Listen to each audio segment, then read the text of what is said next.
Tapi di situ ada janji Allah untuk mengabulkan doa-doa yang disampaikan. Akan mengabulkan apa yang kita minta jika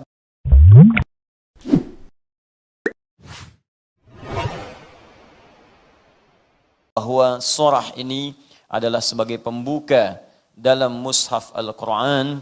Dari urutan surah 114 surah itu juga bukan sekedar surah pertama yang dibacakan dalam salat ketika kita bertakbir dan membaca iftitah, kemudian membaca surah dalam Al-Quran, tapi juga dinamakan Al-Fatihah. Al-nya juga bermakna istighraq, yaitu mencakup makna-makna istimewa yang sangat luas, komprehensif dan holistik. Banyak makna keistimewaannya. Bisa berarti asy-syifa, surah yang mengandung unsur pengobatan yang kesembuhannya langsung diberikan oleh Allah Subhanahu wa taala. Maka ketika diberikan nama asy-syifa, bukan sekedar kita ketahui, tapi fungsinya kita terapkan dalam kehidupan saat Allah ujikan sakit kepada diri kita. Maka bacakanlah surah ini seperti Nabi mengajarkan, seperti sahabat mempraktikkan dengan penuh keyakinan dan keimanan kepada Allah Subhanahu wa taala. Maka penyakit yang sulit pun dicontohkan langsung di masa Nabi, itu bisa sembuh dengan izin Allah Subhanahu wa taala.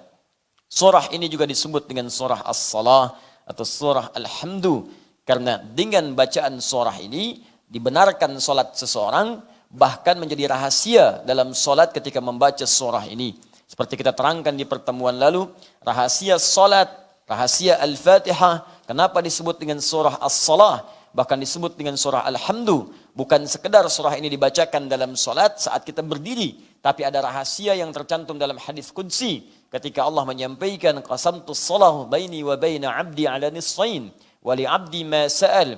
Aku telah bagi salat menjadi dua bagian, antara aku dengan hambaku, masing-masing punya hak dan kewajiban. Kalau hambaku benar menunaikan kewajibannya, maka apapun yang dia minta saat salat itu aku akan kabulkan. Jadi fungsi salat itu bukan sekedar ibadah yang ditunaikan, tapi di situ ada janji Allah untuk mengabulkan doa-doa yang disampaikan. Karena itu dalam kitab-kitab fiqih, baik yang klasik, ya, klasik salafan dan kontemporer khalafan, yang dulu dan yang sekarang, as-salatu tu'na biha ad-du'a. Salat itu dipahami juga dengan doa. Jadi kalau Anda baca kitab-kitab fiqih, maka kalimat pertamanya as-salat fil lughati ad-du'a. Salat menurut bahasa maknanya doa. Kenapa disebut dengan doa? Karena semua bacaan-bacaan dalam salat itu isyarat dan isinya menunjuk kepada doa. Takbir sudah doa, iftitah doa. Ternyata Al-Fatihah pun doa, sampai kita mau salam isinya doa. Jadi kalau Anda banyak berdoa dalam salat, coba cek berapa banyak bagian yang dikabulkan. Nah, saat kita berdiri di Al-Fatihah itu ada hadis qudsi khusus akan mengabulkan apa yang kita minta jika benar bacaan Al-Fatihah kita. Dari mana taunya? Dari hadis qudsi yang kita bacakan di pertemuan lalu. Idza qala al-'abdu, saat hamba mulai membaca alhamdulillahi rabbil alamin. Alhamdulillahi rabbil alamin, qala Allah azza wa jalla, langsung dijawab oleh Allah kalimat itu. Jadi jangan sampai kita memiliki gambaran saat membaca Al-Fatihah dalam salat itu hanya bacaan biasa, langsung dijawab oleh Allah. Karena itu amanat Nabi disebutkan dalam salah satu hadisnya, dirangkum oleh Al-Imam Muslim dalam kitabnya Sahih Muslim, jilid yang pertama, nomor hadis yang ke-8. Dan dikutip oleh Al-Imam An-Nawawi dalam kitabnya yang kedua, Al-Arba'in An-Nawawiyah, dari 42 hadis, disebutkan pada hadis nomor kedua. Dan dikhususkan oleh sementara ulama dengan satu jilid khusus, saking pentingnya hadis ini, dengan nama hadis Jibril. Maka dalam bagian bab itu ada pernyataan tentang ihsan. Mal ihsan? Kata Nabi, al-ihsanu an ta'budallaha ka'annaka tarah, fa illam takun tarahu fa innahu yarak. Engkau beribadah menyembah Allah, an ta'budallah. Engkau beribadah menyembah Allah. Kalimat ibadah an ta'budallaha ditafsirkan langsung oleh Al-Quran. Di antara makna ta'budallah, perintahnya bermakna u'bud, sembah Allah. Nah, kalimat sembah Allah itu ketika disebutkan dalam Al-Quran terkait dengan salat. Di mana ditemukannya? Quran surah ke-20 ayat ke-14. Innani anallahu la ilaha illa ana fa'budni. Saya Allah, kata Allah. Tidak ada Tuhan selain Allah, sembah saya. Sembah saya. Di sini ada sifat uluhiyah untuk menuhankan Allah saja. Ada sifat kita untuk menyembah Allah, ubudiyahnya hanya menyembah kepada Allah saja, bukan kepada yang lainnya. Fa'budni, kata Allah, sembah saya. Bagaimana menyembah Allah itu? Wa aqimis salata li dzikri. Fa'budni wa aqimis salat. Sembah saya, dan cara menyembah saya lakukan lewat salat. Ketika Allah mengatakan sembah saya lewat salat, anta'budallaha, engkau menyembah Allah. Kapan? Lewat salat. Karena itu dalam salat kita menyembah Allah dengan mengucapkan kami menyembahmu ya Allah. Dalam bahasa Arab kami menyembah na'bud, hanya kepadamu iyyaka. Maka kita katakan iyyaka na'bud, ya Allah, sekarang kami sedang menyembahmu. Apa yang terjadi ketika menyebutkan kalimat tadi? Perhatikan kata Nabi, rasakan kita sedang didengar oleh Allah. Kita diawasi. Walaupun kita tak mampu melihatnya, rasakan engkau sedang diawasi oleh Allah Subhanahu wa taala.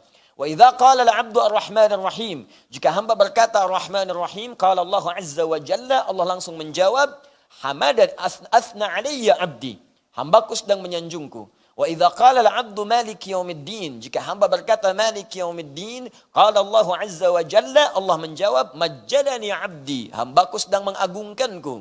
Wa idza qala al-'abdu iyyaka na'bud, iyyaka na'bud, jika hambaku berkata ya Allah sekarang kami menyembahmu saja, sekarang kami salat dan kami buktikan engkau Tuhan, kami hamba, karena itu kami menyembahmu sekarang.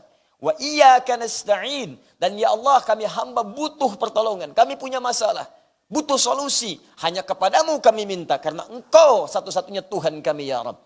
Maka apa yang terjadi dalam bacaan itu? Qala Allah azza wa jalla, langsung dijawab oleh Allah Subhanahu wa taala, hadza baini wa baina 'abdi, inilah yang aku maksudkan perjanjian antara aku dengan hambaku. Wali 'abdi, kalau hambaku benar bacaan Al-Fatihahnya sampai di sini, dari awal salat sampai bacaan ini, masa'ala, apapun yang dia minta sekarang, aku akan kabulkan. Apapun yang dia minta saat ini, aku akan berikan.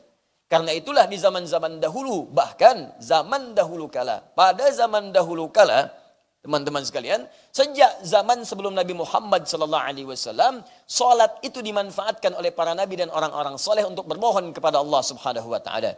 Karena itu Nabi Isa alaihi salam salat, Quran surah 19 ayat 31 sampai 33. Karena itu Nabi Ismail alaihi salam salat, Quran surah 19 ayat ke-55.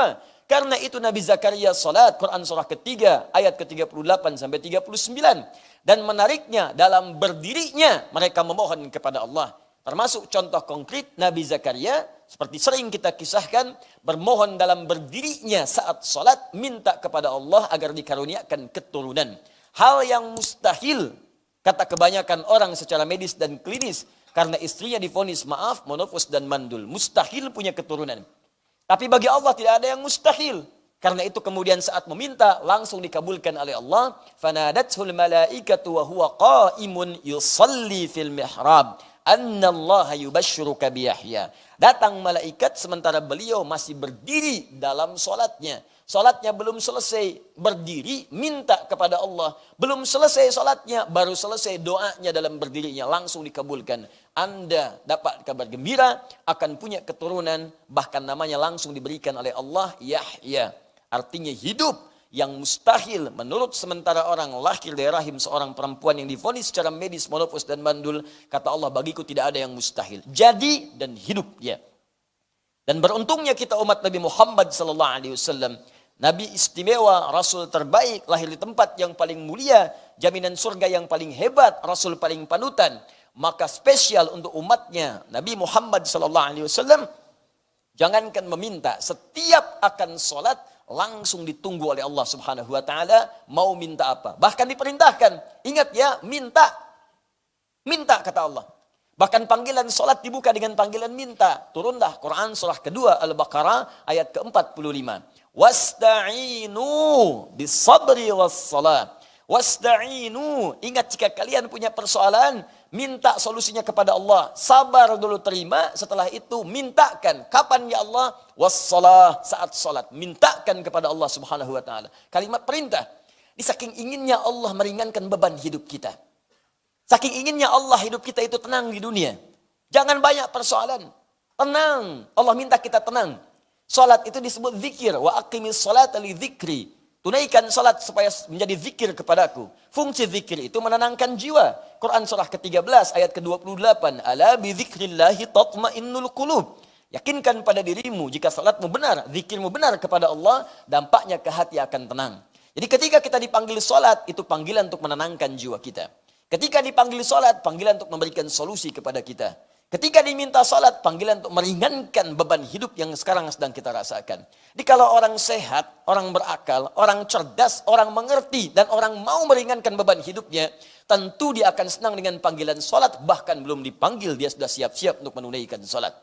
Karena itu sangat paradoks, berlawanan, sangat aneh, dan rasanya tidak bisa dimengerti kalau ada orang ingin diringankan beban, tapi dia tidak mau menerimanya.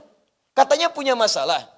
Katanya ingin solusi, katanya ingin rizki, katanya ingin kemudahan. Sekarang yang punya segalanya memanggil Anda, saya berikan sekarang ya. Tapi ketika diberikan Anda malas-malasan, bagaimana bisa mendapatinya? Ketika akan diberikan Anda tunda, bagaimana bisa menerimanya? Ketika akan diberikan bahkan ada yang tidak mau menerimanya, sedangkan dia mengharapkannya. Ya Allah, apa engkau benci denganku? Aku minta solusi, datang sini aku berikan. Malas ah. Ya bagaimana bisa didapatkan? Itulah sebabnya panggilan salat dibuka dengan kalimat wasta'inu, siapkan apa permohonanmu. Bahkan bagi orang-orang yang masih ragu, dipanggil imannya. Apa masih punya iman dalam jiwamu? Maka dimunculkan di ayat 153 panggilan imannya. Ya ayyuhalladzina amanu. Hei semua orang yang masih punya iman. Apakah imannya lemah? Ataukah imannya standar? Imannya kuat? Dipanggil dengan ya. Disebutkan 361 dalam Al-Quran. Nida'ul qarib, nida'ul mutawassit, nida'ul ba'id. Panggilan untuk merasa yang dekat dengan Allah, panggilan merasa yang setengah-setengah dengan Allah, atau panggilan bagi orang yang merasa jauh dengan Allah, tapi masih merasa punya iman dalam dirinya. Sepanjang kau mengaku beriman, ada iman dalam jiwamu, kata Allah, saya ingatkan padamu, saya tekankan gabungkan ayyuha, saya serius nih, saya tekankan, saya ingatkan, ayyuha disebutkan 150 kali dalam Al-Quran. Sepanjang kamu masih punya iman, besar, kecil, tua, muda, kaya, cukup, saya nggak peduli. Alladzina disebutkan 1080 kali dalam Al-Quran. Semua pemilik iman tanpa kecuali. Sepanjang masih punya iman, ista'inu bis sabri was salah. Ya ayyuhalladzina amanu ista'inu bis sabri was salah. Maka imanmu akan menuntun engkau minta solusi kepada Allah lewat salat. Jadi kalau ada orang punya persoalan, dipanggil salat masih nggak mau salat, patut dipertanyakan orang itu masih punya iman atau tidak.